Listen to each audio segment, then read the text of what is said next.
Here's the story of a bunch of podcasts who were bringing Cubby content to the world.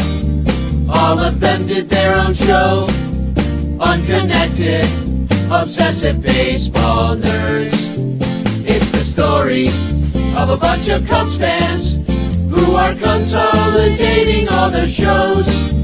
They're uniting, doing it together, so we all can grow. Cup of Cubby Blues combining with Sunranto, Baseball Rabbit Hole and Cubs PS Plus. With Cubs Pod and Bricks Behind the Ivy, they're all teaming up to be the Bleacher Bunch, the Bleacher Bunch. We love the Cubs, that's the way we became the Bleacher Bunch.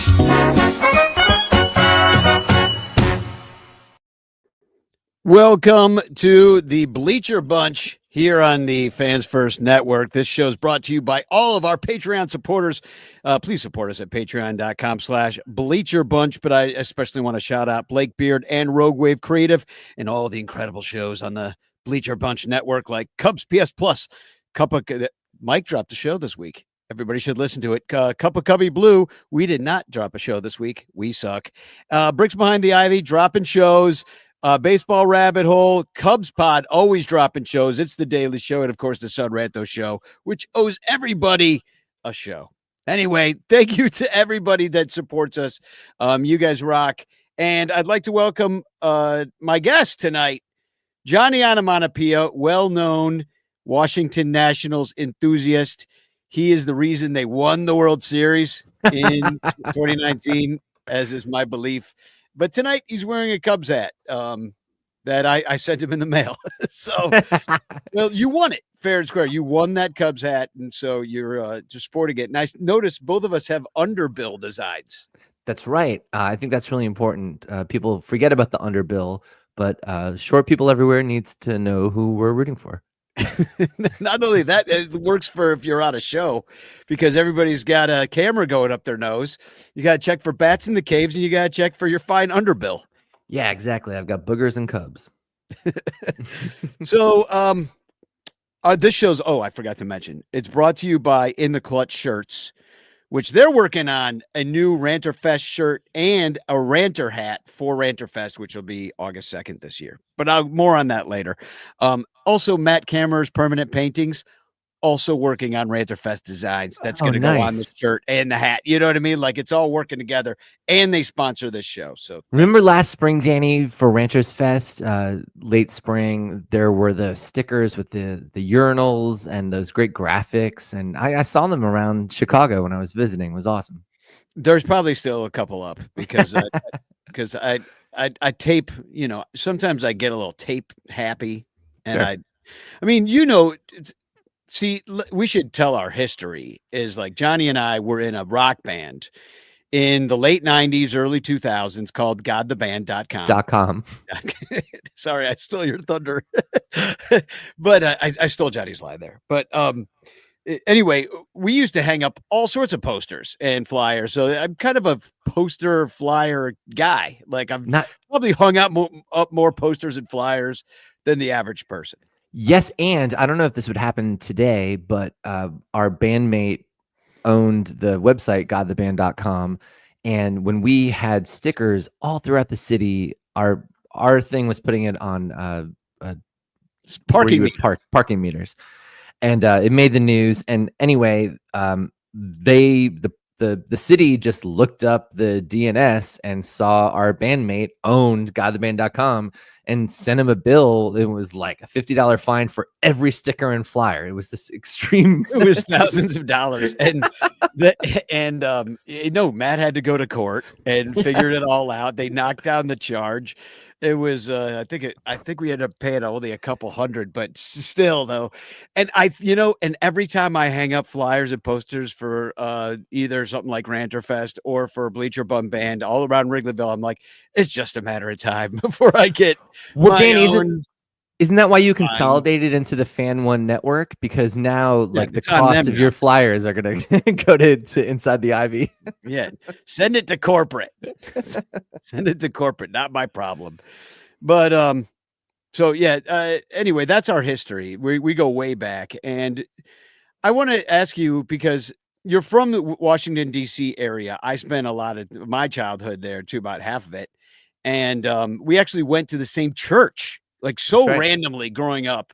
Like he was baptized at the same place my mom worked, and like it was kind of nuts. And I just saw your mom in Washington D.C. because I was there at the game on Tuesday.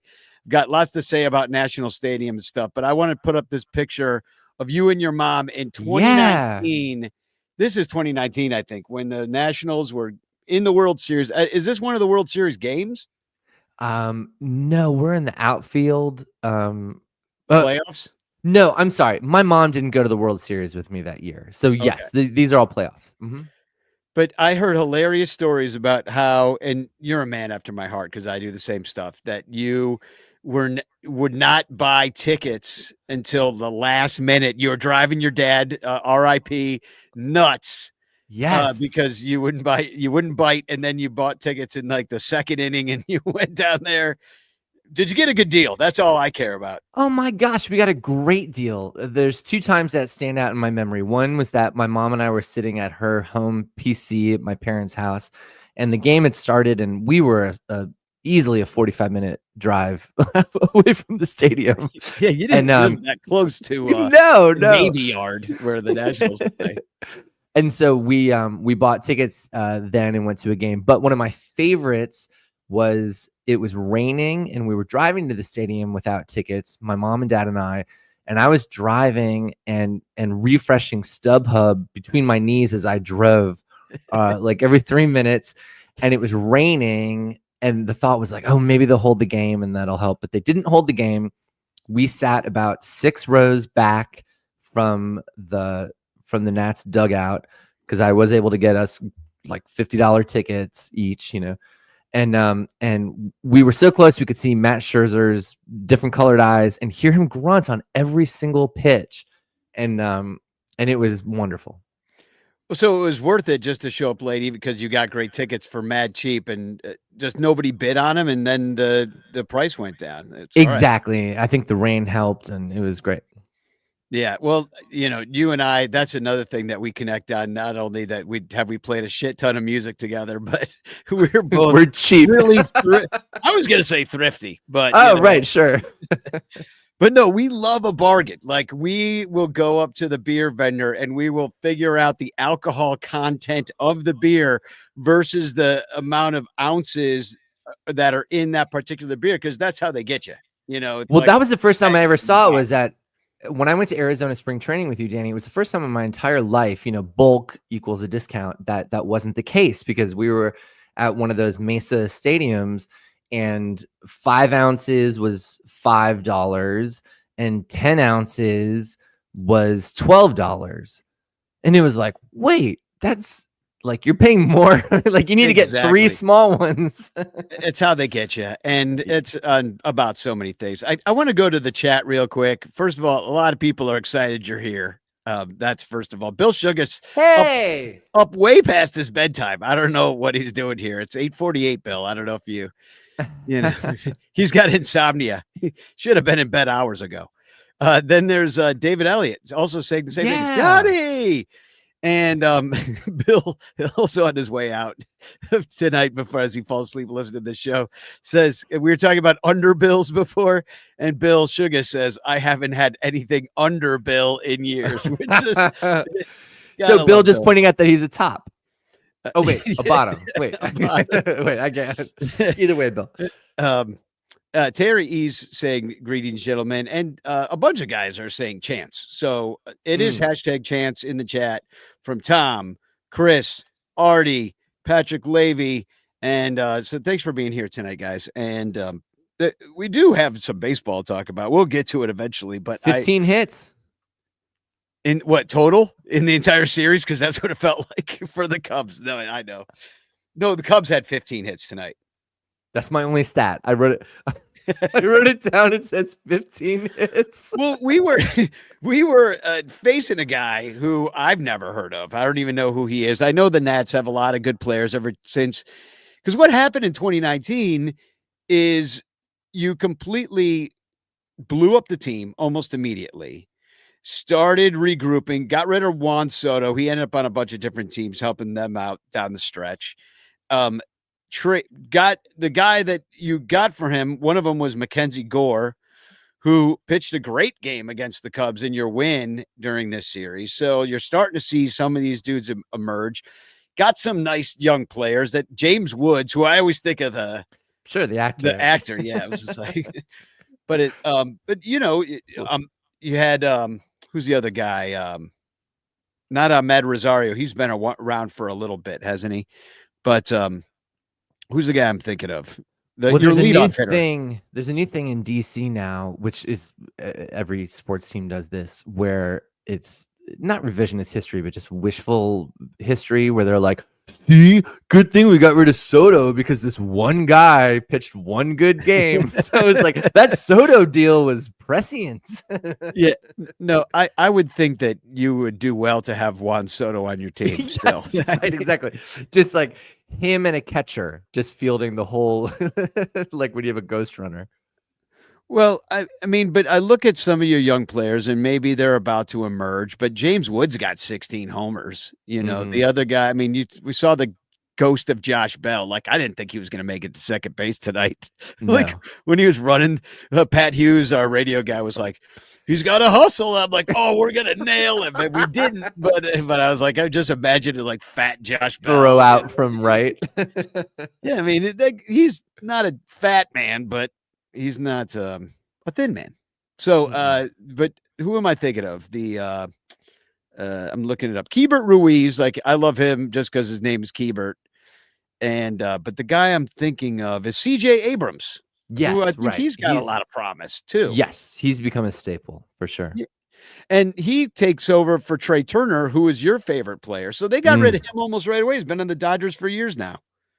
I know those guys left, but the Dodgers dislike him. He wasn't good enough, and so like a lot of the national players that were good on the Nats went and kind of let down the other teams, which is kind of satisfying. I don't know. I wish they'd do well. I don't know them personally, but same with us. I mean, it took a little bit longer to blow up our team than it did yours. We took 5 years, and you guys blew it up almost immediately. But I mean, Chris Bryant, he's pretty much done. Like, I don't know. I'd stick a fork in that guy. Rizzo's done. But that's like, those guys are older though. But so I want to ask you, because I just went to Nationals Park and I was lucked out because I was there on $5 hot dog night, which isn't that good of a deal. Like other teams do dollar dogs, like that's got the alliteration.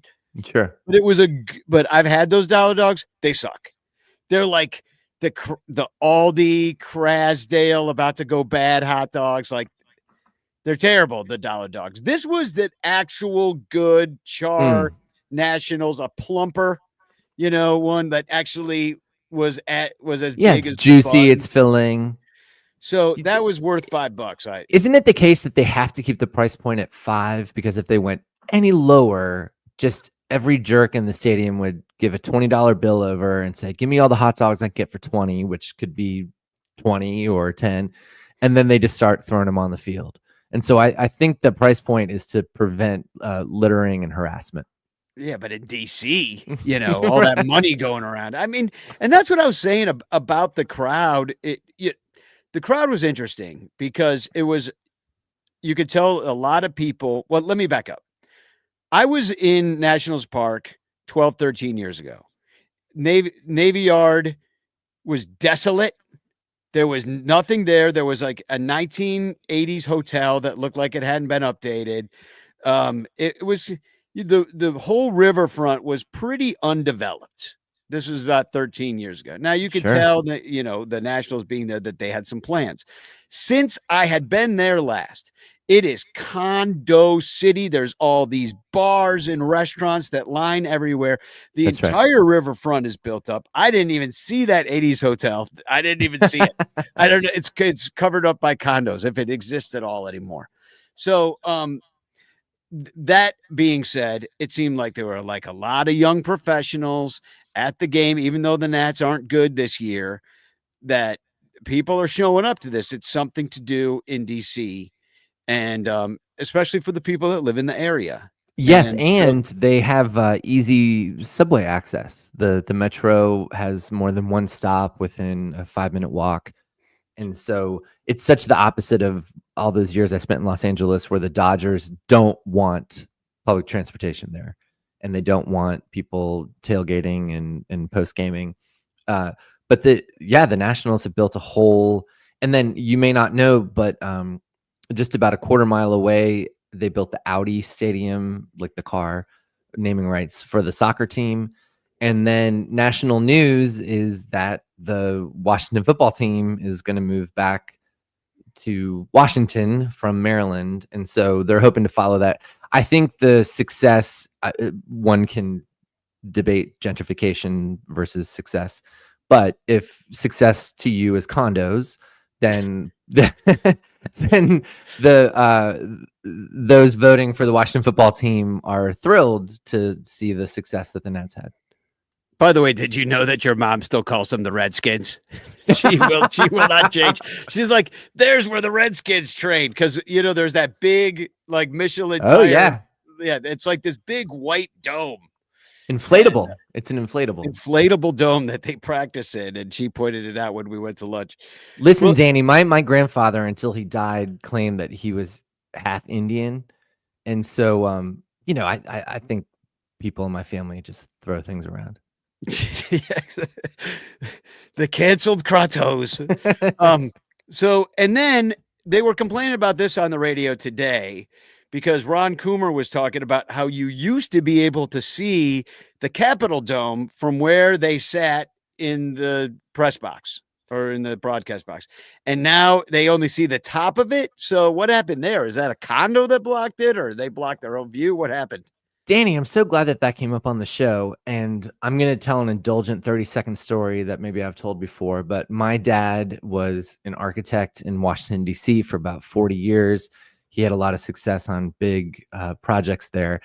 He retired many times, and finally he was retired, and he was about 75, 76 years old. And I was there when the phone rang at my parents' house, and they said, Don, we need you to come on and do a project. It's a design build, which means that the project needs to be done so quickly that you just design the first some 5% of it, and they start building that 5%. They're like, we're going to Home Depot today. Yeah. We have a shovel, and you better get Friday's plans ready because it's Wednesday. And I don't remember the number, but they said we're doing a $180 million project. It's design build. My dad was known for being someone who could think that way and plan and design. And my mom took the phone out of his hand and said into the phone, he's retired, and hung up. And then it was several weeks later that it was in the paper that they had called him for Nat Stadium to be the project manager of the construction of Nat Stadium. And he remained retired. He had nothing to do with it. But every time we went there, he saw every glimpse and detail in the construction. And what ended up happening was that the design, just like your broadcaster said, was that home plate facing out to the outfield would see the DC Mall. And so framed between left field and right field posts would be the Capitol building, the Washington Monument. You could see it all in the distance. It's not quite close. And it was all predicated on an underground parking lot. And like I said, they built the whole thing in about 15 months. And 2 months before the end of it, they were like, we ran out of money to bury a parking lot. So it is a parking structure. It is just a parking deck that sits in center field and holds several hundred cars and prevents everyone from having a beautiful patriotic view. Oh my God. I mean, it reminds me of what they did in Cincinnati, because they blocked their own view of the I think it's the Ohio River right there. Yes. And right. Because they wanted another video board. They already had a video board, but that one wasn't big enough, and they wanted to get the All-Star game, so they blocked their own river view. Like, who does that? Right, have some respect. Especially that one. It's like to get the All-Star game. Well, that's wild. Well, I'll tell a little bit about my time at the game. I bought tickets off a scalper because I thought the ticket would be easier and cheaper. It was not. So I ended up just like getting it from this guy, having to pay $30 and just kind of sat in the front. But How does that work? so Is it still cash? I know you're telling your story. yeah, it was cash, but Huh. he's like, here, transfer your ticket to yourself, and he what a just handed headache. me his phone. It's not like the fun old days. But he was a nice guy anyway. But I do see. I mean, the Nats took one of these games behind a really good pitcher. The Cubs kind of beat up on the Nationals the rest of the time, but your bullpen's really kind of bad, So, but young hitting, man, I think it could be there. It's like, I feel like they're only maybe a couple years behind where the Cubs are. And I think you do have an ownership group that knows what they have out there. And it's not Agreed. really that small of a market team. So be interesting to watch. I give them more of a chance to be back in the playoffs than I would give the Marlins, for example. Like, Yeah, I mean, I think Phillies are aging. I think you take over Yeah. from them at some point, the Nats can go 500 this season, which isn't bad. Yeah, it could maybe get you there. So, and I just wanted to ask you real quick about like 2019. I know we talked about it a little bit, but like, we went through 2016 and it was like really, it feels like such a milestone for a Cub fan. Nats are a newer team, ex-Expos, ex-Twins. No. Wait, how did that work? No, Senators. Senators to Expos, back to DC. That's how it was. The Twins are another Senators. I Yes, think. that's right. Yeah. Is that right? All right. Or the Lakers. Yeah, exactly. But I just want to ask, like, where do you feel? Where do you put that 2019 victory in your like bank of baseball memories? And like, I don't think we've talked about it. Like, looking at this new team, nobody's left. But Yeah. Well, it's not about the games. It's about the family and the community, which we can all relate to. And it was the most active over 100 and a bunch of games that my family text chain has ever been. So even if, maybe we went to 2 games that year, but every inning we're texting each other from all across the country, and we're all into it. And then your fandom, your listeners, your friends, Danny, they all pitched in and sent me to a game. Like, I bet just about everyone listening sent in money that year, and I got to go to a game from the largesse of your fans and this community. And so that's what I remember. Like, I don't remember who was in the lineup. I don't remember much of it. I just remember the community of it. It was great. Well, the people at the game on Tuesday night, they remember who was in the lineup because that's the only jerseys I saw. Trey Turner, Dope. Even saw some Bryce Harpers. Like, I'm like, oh, you got it. Time for a new jersey, buddy. Okay, and I'll just tell you one last thing, and then we'll wrap it up. Is that for my dad's 80th birthday, we bought him, just off of that easy kind of t-shirt place, a t-shirt jersey that had his name, Croteau, on the back, and it had an 80 and athletic numerals in the back for his 80th birthday. And in 2019, we went to a game, and my dad cracked us up because he got some white painter's tape, and he perfectly made the 0, put a line across it, so his back said 88, which was his age at the time. And so I do remember having a great photo of my family together with my dad with his 88 watching the game that year. It was great. And RIP to Don Croteau, the almost builder. Wait, there wouldn't have been that kind of tragedy where they totally ruined their view if Don Croteau had been allowed to come out of retirement and build. We would have heard about it. Yeah, exactly. So he wouldn't have seen that cost overrun. That parking, people would be parking underground. Damn it! He'd have a barge parked in the river full of cars. Yeah, that's a great idea, Dave. Well, that's why they should hire me to do these things. Editor to the editor. Well, Johnny, thanks for coming on. I'm sorry we took 2 of 3 from your team. I knew we'd win, so I didn't even want to bet you this year. You know what I mean? Like, it's just rude. So, anyway, we'll have you back on, and of course, every guest of the Bleacher Bunch gets nothing. Goodbye. No, just kidding. No, we'll hang out soon. I want to get out to New York, and maybe we'll go to a Cubs Yankees game. I was looking at tickets the other day. I didn't bite on anything because of not knowing if I could even go. So right, that's June or July. July. So it's Great. a little over a month away. Cubs will be in New York, and either way, maybe we'll send you. Correspondent. All right, thanks so much, and Spagog. Okay, we'll be right back. Hashtag chance in the chat, and we'll have Rogelio on from the Tigers. His name is Rogelio Castillo, and he's a big Tigers fan, big Tigers podcaster, and we're going to have him on in just 2 minutes. We'll be right back. The Bleacher Bunch brings you great shows like Sun Ranto, Cubs PS Plus, Bricks Behind the Ivy, Cuppa Cubby Blue, and Baseball Rabbit Hole.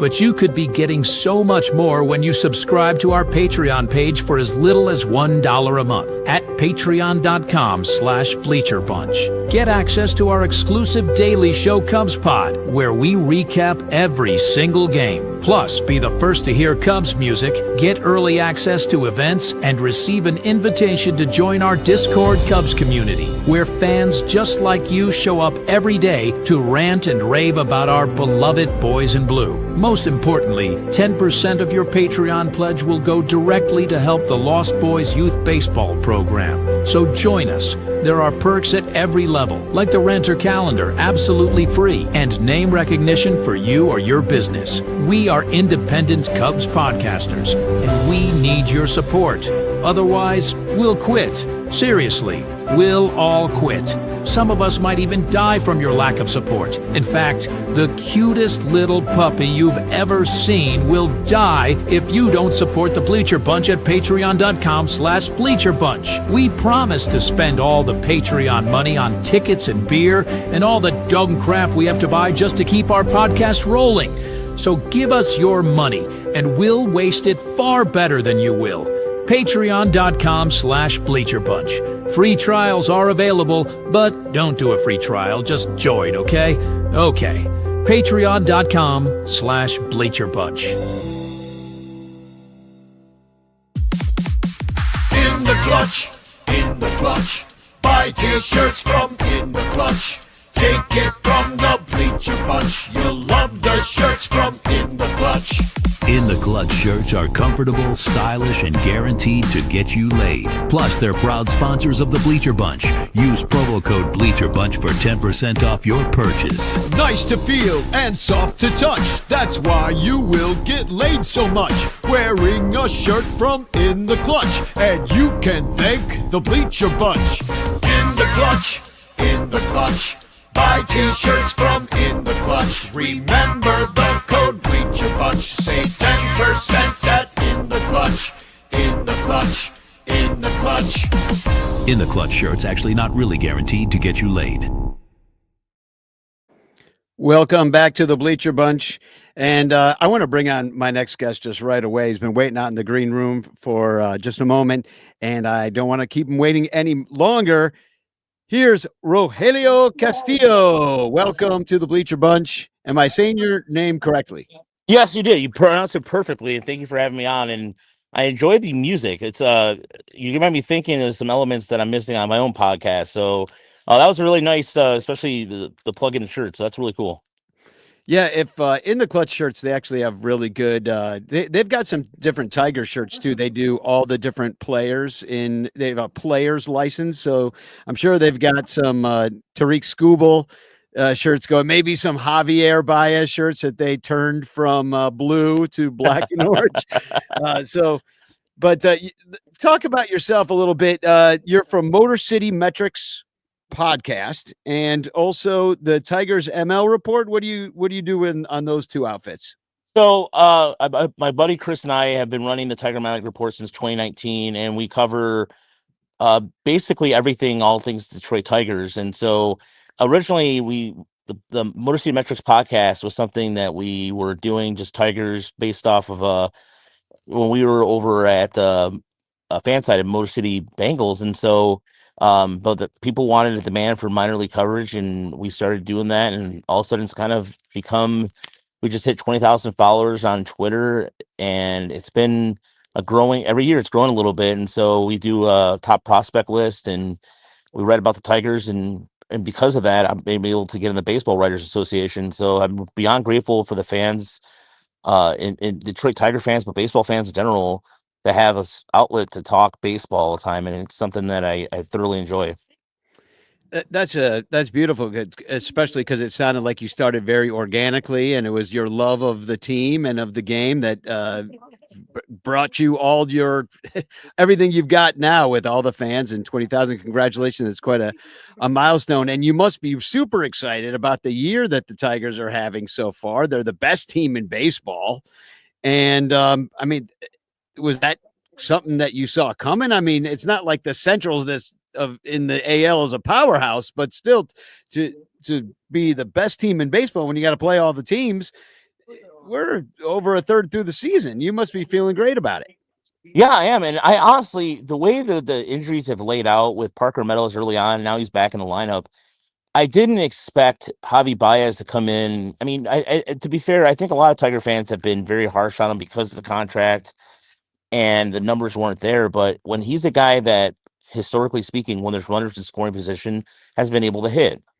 I think that I did an article breaking down his swing and his slowing down his swing and being able to be such effective. But guys like him, but it was during that pitching chaos last year where you started to see this team come together and be down at the ballpark. They really root for each other, and it's just it's something that. And Scott Harris coming from the Cubs organization, seeing those resulting of the great 2016 team and the building of that, and we had him on our podcast, and to hear, I don't know if one of the things he said one of his favorite favorite players growing up was Sammy Sosa, and watching him, so it was just he's a fan. Like you're talking about how much baseball he watches, just like us, just like hanging in all the minor league games and everything. So the biggest thing I take away from this that about the start is the fact that Tigers actually have a farm system for the first time since the 70s. I mean, I'm being realistic. There's just that you're seeing more than just two or three guys that are contributing. You're seeing guys that have been playing in single, double A, and triple A together. And that to me, I think out of everything else, best record aside, is a sign of a real baseball team. And I know it sounds really weird to say because they were a real baseball team before in the 2010s, 2011s, but Nebraska had to really pull some tricks to get those players. So I really like the organic process that's been so far. It's interesting that you say about almost an intangible thing of playing like a team and that they all really root for each other, because I looked at the Tigers numbers today and offensively, they have scored the fourth most runs in the majors, but they've done it with being like ninth in homers and OPS. It's not like they're knocking the cover off the ball over the place. They're just getting opportune hits and they're able to score runs when they have opportunities to score them. And so when you're not top of the league in any offensive category, yet you like stolen bases, you just don't do them. Like it's not part of the Tigers game. So you're not getting the runs that way. It's just timely hitting, it seems. And of course the pitching's been breakthrough for you this year a little bit with Tariq Skubal with a great didn't he have like a historic two-hitter or something? It took like an hour and a half to like totally wipe the floor with the other team. I forget. Yeah, this is he did a Maddox. He had a Maddox last Sunday, and so what was great about that, he didn't even, like, when we talked to him after the game, he didn't know what a Maddox was, so we explained to him he had the best Maddox with the most strikeouts. And yeah, so you've got guys emerging like that, and you always need the young players to start stepping up, and also like that healthy mix of veterans mixed with the guys coming up from the farm, and everybody just producing, rooting for each other, knowing their role on the team. And it sounds like that's what the Tigers have. So like, would that be the main thing that you'd attribute success to? I would definitely do that. I would definitely attribute that. And also AJ Hinch, to me, I know he came from the checkered past with Houston, but the fact that it's Hinch managing the game, like just keeping these guys loose. But the way he uses his bench and every player, and even starts in the farm system where players are playing multiple positions. It's a complete and utter mindset, and to see everybody on the same page, even like as much as Scott Harris gets a lot of credit, guys like Ryan Garko, who's the VP of personnel, has done a fantastic job of starting like I don't like saying the Tiger way, because I hate when people say, oh, the Cardinal way, and we all know that's just a Well, bad we all cliche. hate the Cardinals. I mean, Yeah, exactly. That's what I'm saying. Like, no, every we time had I the hear that, I Cub just way, and cringe.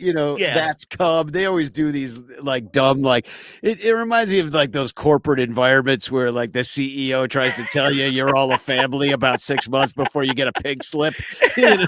So, And everything, all the bad fluorescent lighting, full well that the piece of cake you get, and it's just no, I totally understand what you're saying. I think the biggest takeaway too with Hinch too is what I have noticed with like some of the players is the clubhouse is a lot looser. Even when Miguel Cabrera was there, I mean, Miguel still had a presence over it, but now the clubhouse is like, you go in there and it's just very loose environment, and it's very relaxed, and everybody knows that they're going to get some sort of, for example, Justin Henry Malloy, who got sent down on Monday for Parker Meadows, tweeted out like, "Hey, go Parker," and that's cool to see. And so I think that really has given the Tigers a sense of within the community too. You're going to have people who are going to complain about the lineup, but that's just part of life yeah. and social media these days. So Yeah, and to be the best team in baseball might feel like it's kind of come out of nowhere, maybe just because I don't think anybody picked you to be exactly where you are right now. That everybody just thought the Dodgers would never lose or something. But yeah, when I look at good, above average, just in every category, above average bullpen, above average starters, above average defense, really good in keeping the running game from, and that's a big part of today's game. And so you have catchers that can keep the runners from advancing in that way, but also like, and I got to bring this up because it's going to drive Cub fans nuts, and that's what I love doing. It's Zach McKinstry was a Cubs castaway, absolutely drove us nuts because we just could not find an answer at third base.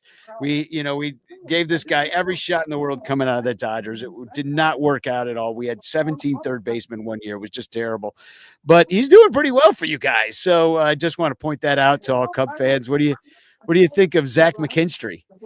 he's, I think that when another thing that I examined too was like I was talking about this with Chris, is that his line drive and his abilities, he's always been able to walk, but the fact he's actually not popping out like mad, well, I know that frustrated Cup fans to no end, and that frustrated us to no end too, because it was one of those things where we were wondering like, okay, what are we missing here? What is he just gonna be another super utility guy, similar to who the Tigers had with a guy by the name of Ryan Kreidler? I just didn't understand it. But then, he is a local. I mean, he's from the area. He went to Central Michigan. And so now also you're seeing a different type of element where people are coming out of the woodwork saying, "Oh, I'm a McKinstry guy." And I'm like, no, come on. Come on. It's, really, see the jersey around the park. Yeah. And then, and that's, yeah. And the other guy that you got that's an ex-Cub is Gleyber Torres, who he never really played for the Cubs, but he was in our system for forever. We traded him for Aroldis Chapman in 2016. One of those deals with the Devils you do when you have to, when you're trying to win the first World Series you've won in 108 years, you do these things. But Gleyber coming over, playing a pretty good role on the Tigers, and also Javi, center fielder and shortstop. I mean, he barely played center for the Cubs, just maybe when he was super young and coming up, but he's made a name for himself out there. So, like, what do you think of those ex-Cubs? I really like Torres a lot because he provides a professional at bat. And I know that sounds like very cliche to say, but the fact that he can draw walks and then be able to, he's a smart guy. In terms of like base running, I was at first, I was kind of mortified because I thought he would make the Tigers defense, because based off the metrics that he was not going to be very good. you have Colt Keith, Colt Keith was recovered last year, but he had to move in the first. I'm like, oh great, so the right side of the infield is going to be very stiff, but like I don't get it. I mean, Torres has been fine. He's been more than adequate defensively. He is, to me, one of a key aspect of him and Lopez. So Javi and Baez, they have corner lock. They have lockers right next to each other, and I think that having them have that built like the ability to bond over that, and I think Baez has indicated that Torres has helped him a little bit with not only defense but giving him some help pointers out at bats. That's been really, really helpful, and I think that's something that, as far as Baez goes, again, I was probably one of the few people that tried. Like I got frustrated with Baez. Don't get me wrong, and the swings and what have you, but Yeah, we he's know. not. Yeah, and now all of a sudden, but now everybody's like, "Oh, don't make fun of Baez and everything." Like, knock it off. Like, like Baez makes fun of Baez about yeah, that stuff, exactly. you know what I mean? Like, he knows Yeah. he swings at garbage. He knows. Yeah, but he also, same thing. He's such a smart base runner too. Like, just some of those things he does, like instinctively, is to me. And this is something I noticed when he was with the Cubs. I drove me nuts. I'm like, man, I wish we had a guy like that, because in the days, in the salad days of having Willie Castro and Victor Reyes, here are the Cubs getting all these guys and have these athletes, and it's like, where's ours? And now we see him with us, and you have another ex-Cub and Harris too. So it's the Cub. There's a lot of Cub influence on here as they head to the series starting Friday, and so um, I, I don't know, like that. I'm excited about this because, for a number of reasons. I can think back of the 1984 team that, in reality, I think would have gave the Tigers a better run than the Padres. And okay, yeah, no, I think that's absolutely true. I mean, because the Padres pretty much rolled over. Did they even win one game? They maybe got one. They won one. I think they won game 2, I believe it was. But that was such a good Cubs team that you had Ryan Sandberg just starting to come into his own a little bit. I mean, we'll talk about this another time, but Davis, yeah. I mean, Leon that Durham was my first team. I was 10 years old when that team was in there. So, that's like my first big love and baseball heartbreak. And and that would have been also a rematch of the 45 series, which was the last time the Cubs had been in the World Series. Although that was a very different World Series, if you've ever looked that one up, because it was all these guys that were only on the team because they were too injured to be in the war. Like, that's right. Yeah, because Newhouser was the only real quote unquote star on both sides, right? Because I mean, from what I remember, I don't remember the Cubs teams too well, but Newhouser was about it, and then the rest of the Tigers were just, yeah, you're right, just kind of cast-offs, like deferments, 4F deferments, people that were too old to be in the war and stuff, or they had like some injury that they could still play baseball, but they couldn't be in combat, I guess. Right. But no, and then that 84 team for the Tigers, very memorable team as well. And I really thought we would have matched up great that year as well. And my dad was a Tigers fan growing up. He's from Ann Arbor, Michigan. So I loved all that history coming together. And then my heart was thrown on the floor and stopped on until I was dead. And man, it was one of those plays where, like, and I think also you had former Cub Willie Hernandez, who was, I mean, he just passed away last year. He was another former Cub, and they're like just the DNA between these two teams. I really think that, and especially, I mean, we're Tigers are going through the, pun intended, the Chicago loop right now with the White Sox, and they split series. But what I think the Tigers and Cubs, I don't understand why. I wish there was a little more of a rivalry, because they've had some really memorable games.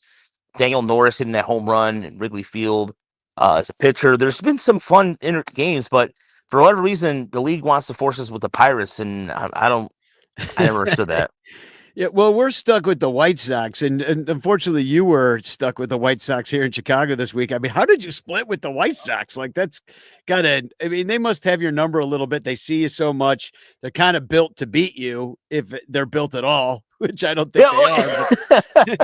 I think with the White Sox, I think what it is, and this is something that concerns me about the Tigers a little bit, is the lack of sometimes a punch in the offense. Because I think what's going to happen with the Tigers is they're going to have lulls where and this is why I think the trade deadline, they can have to identify this. The offense is either clicking on all cylinders, or they get when they face good pitching. And the White Sox have some decent pitching. I'm not saying that, but there's a lot of ugly base running this series with sloppy plays today. I was able to watch a condensed game before my event here, and I was just flabbergasted. And so that's where I think the White Sox caught the Tigers at a perfect time right now, because the Tigers were definitely thinking more about the Cubs. They had Skubal, who's supposed to start today. They're going to have him go tomorrow. They're thinking more about Pete Crow Armstrong and the rest of those and the Cubs, and rightfully so. And I think that's going to be, the parlay into this weekend. I think this is going to be a really good series. So you feel like they maybe looked past the White Sox a little bit to coming back home to face the Cubs and saw the rest of their schedule and said, "Hey, let's accidentally lose to the White Sox and frustrate our fans." Well, yeah. Well, we're always pulling for you guys against the White Sox. We certainly don't want to see them do anything good.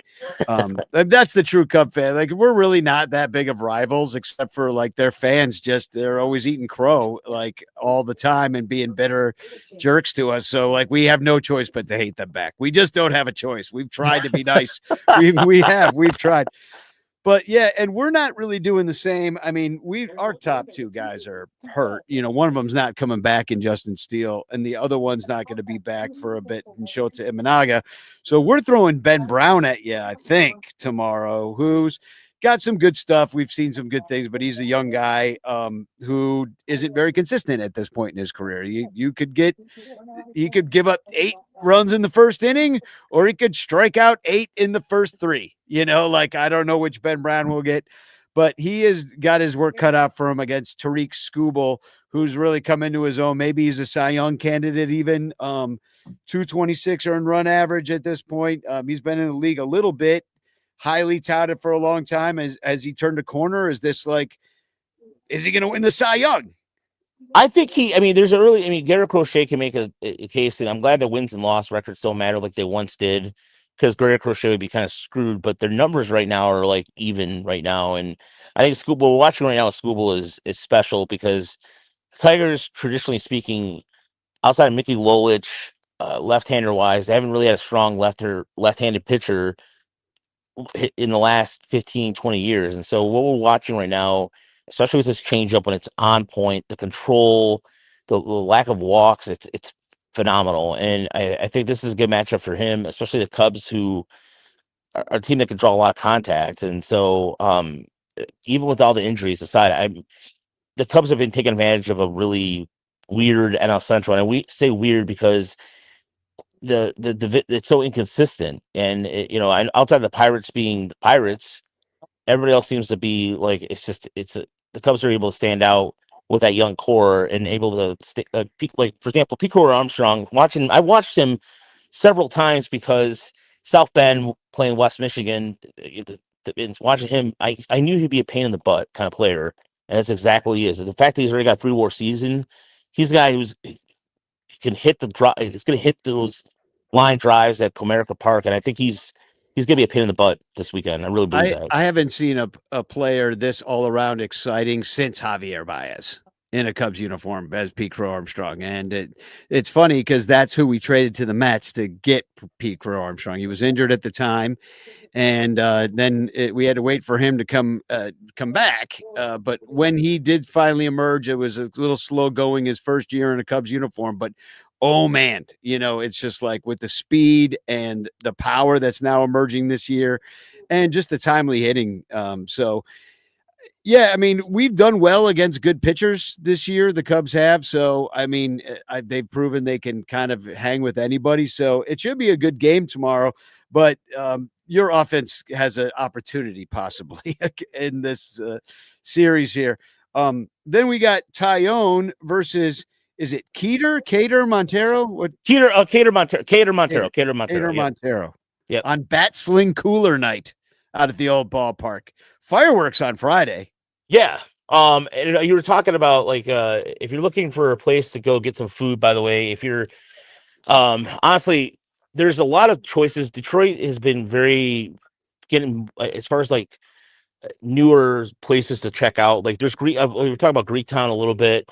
I highly recommend if you get a chance to get some tacos in Mexican town, like Armando's is a good place to go. Mondo's or Armando's. Armando's. Okay. Yep. There is everybody likes Shoshimiko's, but I don't. People will tell you to go to Shoshimiko's. Don't go to Shoshimiko's. Don't do that. Go to Armando's. Go to Armando's. I think Armando's is a really good, solid place. If you're looking for good barbecue or good food, fish bones and that's in Greektown. That's a good place to go. Highly recommend that. And then if you're looking for some of the best wings you'll ever have, Sweetwater Tavern. Sweetwater Tavern. It's a few blocks away. It's closer to the waterfront, but it's totally worth it. Really good food. I highly suggest it. Thanks for that. We do have some listeners I know that are going to be going up there this weekend. It's a great ballpark. You got the kind of amusement park out there for the kids too. And there's a merry-go-round and is there a Ferris wheel out there too? Yeah, it's like a little Ferris wheel with a bunch of baseballs on it, like baseballs on it. So if you don't want your kid to beg you to go on it, just don't go to the outfield when you're there, and then they won't see it, and then they won't beg you to go on. And then, but there's like cool fiberglass tigers all over the stadium. They got really you know what they have those are like in front. Yeah, and stone ones too. Yeah, the stone ones as well. Yeah, it's really cool looking. They did a great job. It's right by the Fox Theater, and right downtown. And I love what they've done too in Greektown. They got the casino there now. There's great Greek food too in some of the older places that are in that area. I lived down there for 3 months in 1997. Like at at the Millender Center, I was doing a show. And I lived at this place. It was kind of by like where the Joe Louis statue is, like, like you could walk to Canada kind of thing.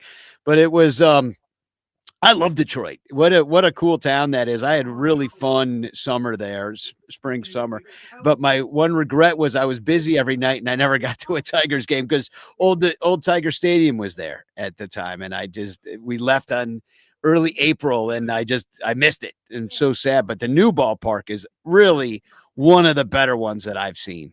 It really is nice. And then, let me get to tell me about Keter Montero.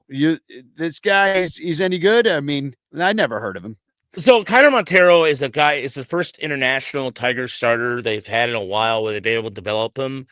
And he is a guy that does have some swing and miss stuff. He does labor through some stuff. So if his fastball is not working and he tries to use a slider and it doesn't break, a lot of left-handed hitters can really hit him pretty hard. So he does labor a little bit, and so that's a concern for us. But I think Montero is a guy who can give you 5 innings. He's the only Tiger in the last 2 years rather, that has thrown a complete game. So we'll see what version of him we'll get this weekend.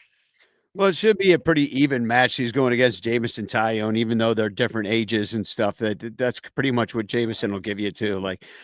Although Jameson can give you more innings. And then in the last game on Sunday, we got Horton going up against who's a rookie, by the way, Cade Horton, and then he's going up against Jack Flaherty, who the Cub fans are very familiar with from all his time with the Cardinals, and it's somebody that a lot of Cub fans thought we should have gone after in the offseason because we knew we'd need to backfill this thing.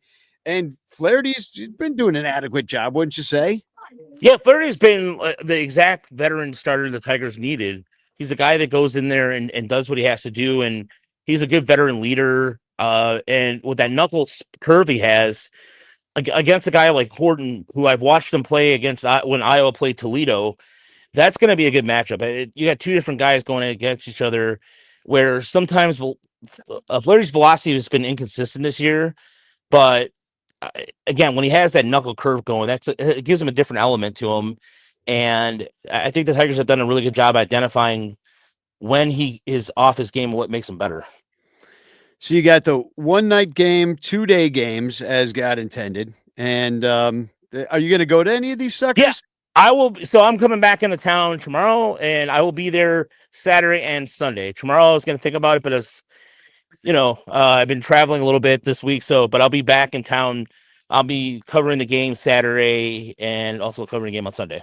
Excellent. I wish I was joining you this time, but I just got back into town myself and I didn't want to leave town again.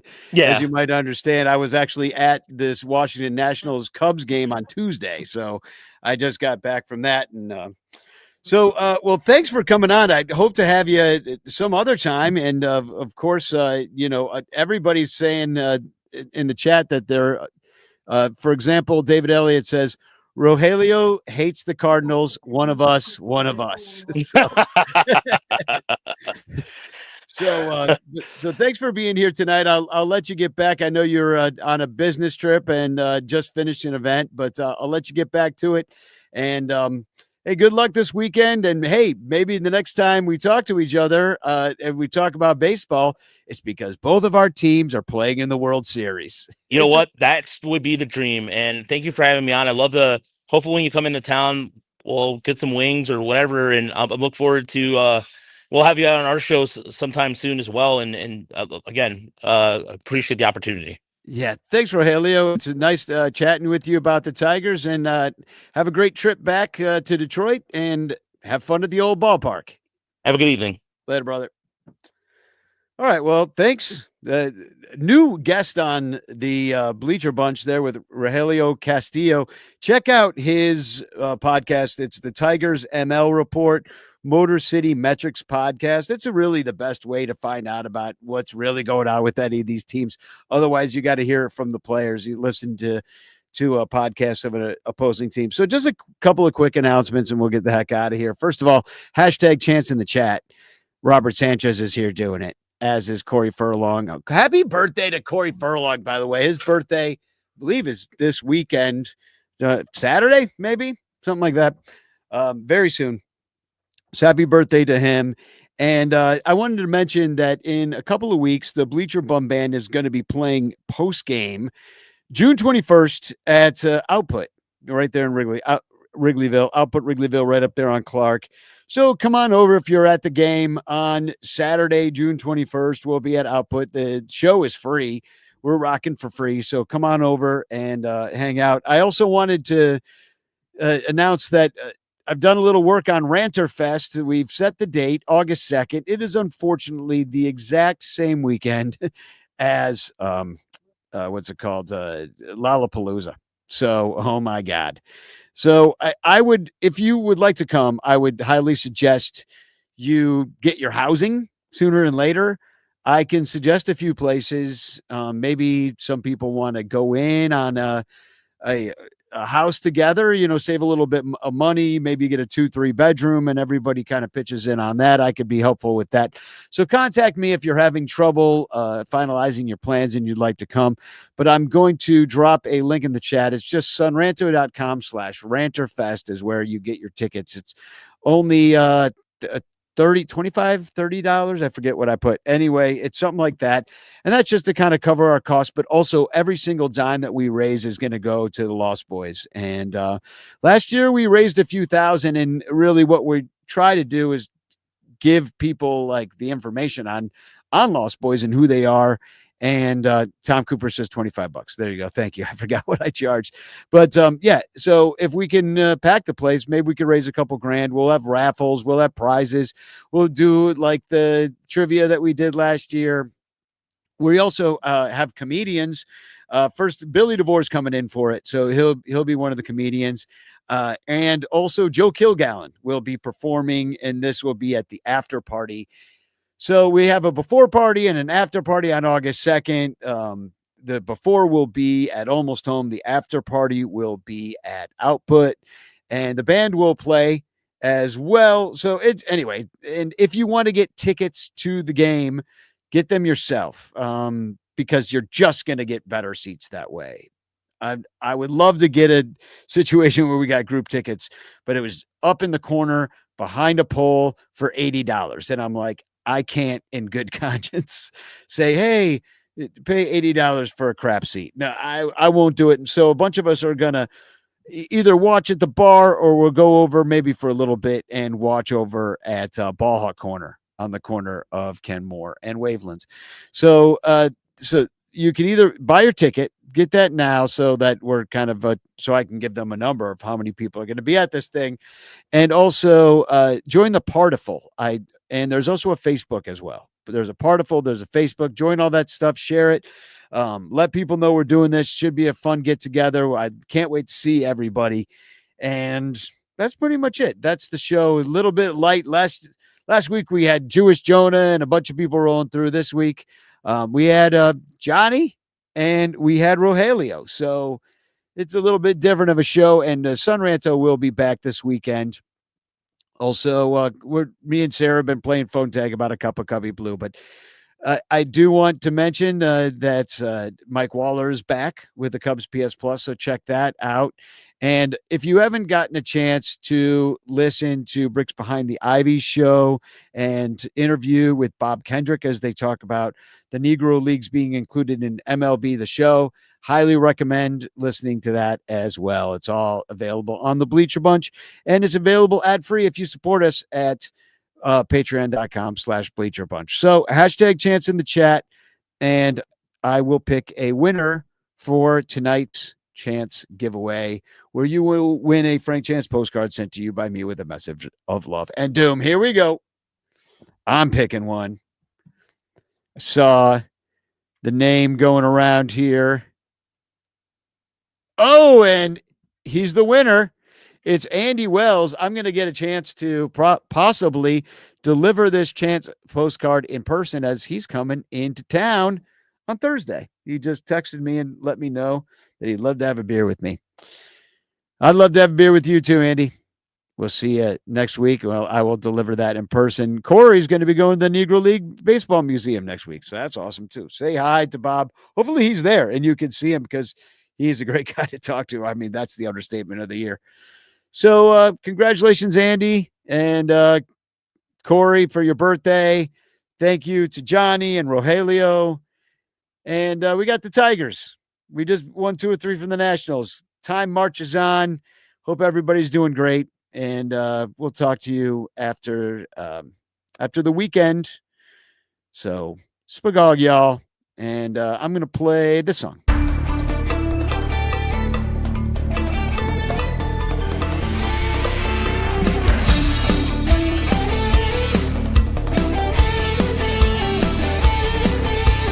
Gabby Hartnett, Ernie Banks, Ryan Sandberg, Solly Drake, Sammy Sosa, Fergie Jenkins, Anthony Rizzo, Billy Williams, Andre Dawson, Jason Kendall, Davey Johnson, Rob Justrisny, Nick Martini, Carlos Zambrano.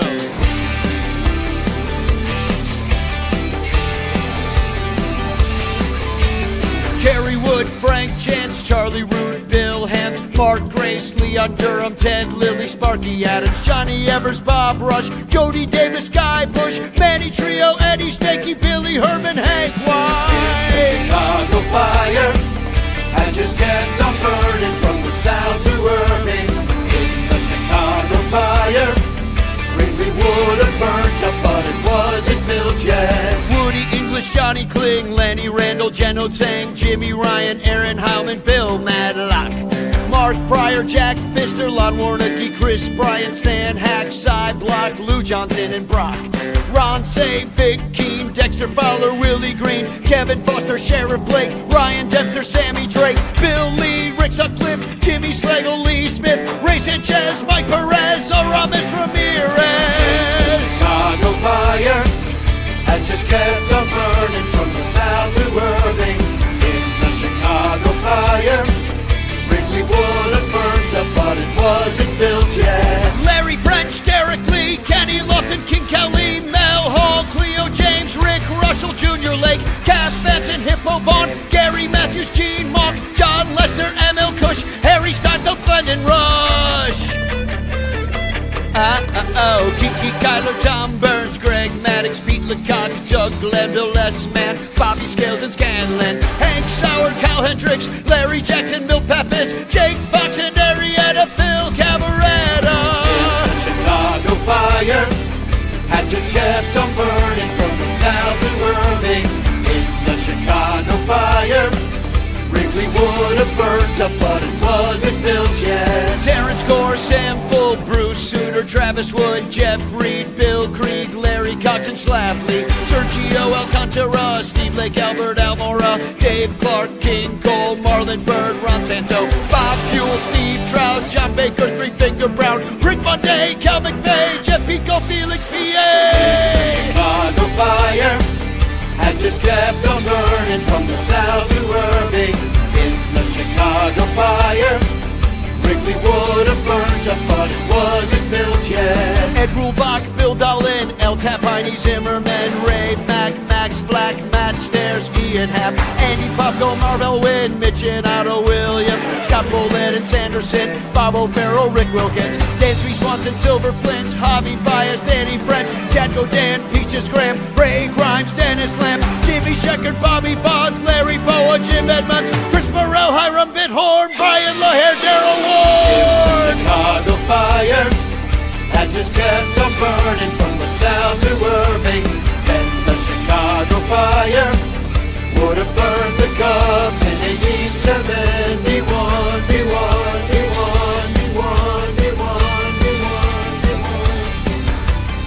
If the Chicago fire had just kept on burning from the south to Irving. In the Chicago fire, Wrigley would have burnt up, but it wasn't built yet. In the Chicago fire had just kept on burning from